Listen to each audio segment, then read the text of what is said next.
Bon dia a tothom. Soc en Josep Agustí, soc cap del Consell de Relacions Laborals de la UDG i per mi és un gran honor presentar les primeres jornades de salut mental a la feina. Jornades organitzades per la Universitat de Girona en un lloc tan excepcional com la seva aula Paraninf. Vull donar la benvinguda a tots els participants, a tots els professionals d'arreu del món que han vingut aquí, com són els directors, tant directors d'empresa, com caps de relacions laborals, com sanitaris, tots grans experts en la matèria, per participar en les primeres jornades de salut mental d'aquí, de Girona. Molt benvinguts a tots.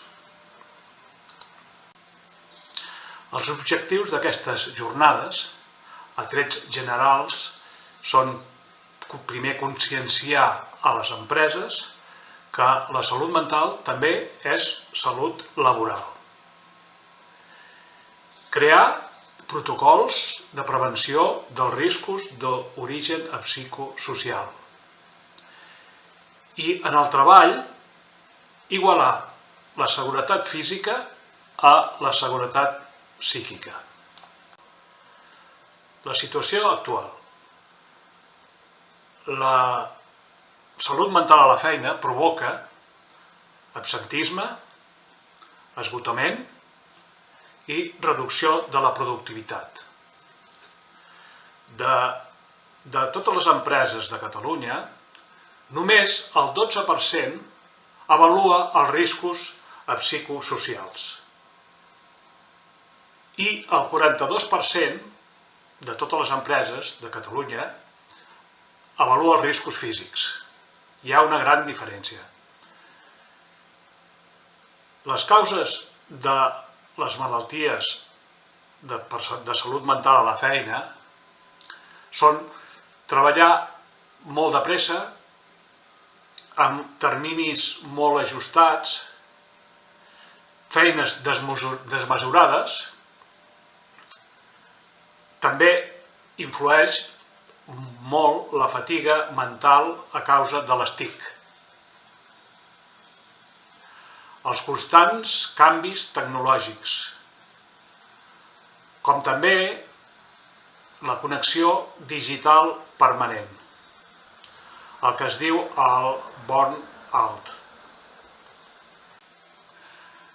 Les solucions estan en la identificació, l'avaluació i l'actuació preventiva en els casos de salut mental a la feina. Cal incentivar protocols per minimitzar les baixes per causes mentals. S'ha de fomentar el teletreball, la flexibilitat laboral, com també programes de formació. El treballador ha d'estar ben format per fer bé la seva feina. Programes de cohesió d'equips, com poden ser descomptes en el gimnàs o bé colònies pagades a tots els fills dels treballadors. Les conclusions. Cal treballar-hi, és molt important. L'eslògan podria ser: a la feina, cap risc. És important lligar el cos físic amb la ment. Ja ho va dir en Juvenal, el romà Juvenal, mens sana in corpore sano. Gaudeixin d'aquestes jornades i moltes gràcies per la seva assistència. Preguntes? Gràcies.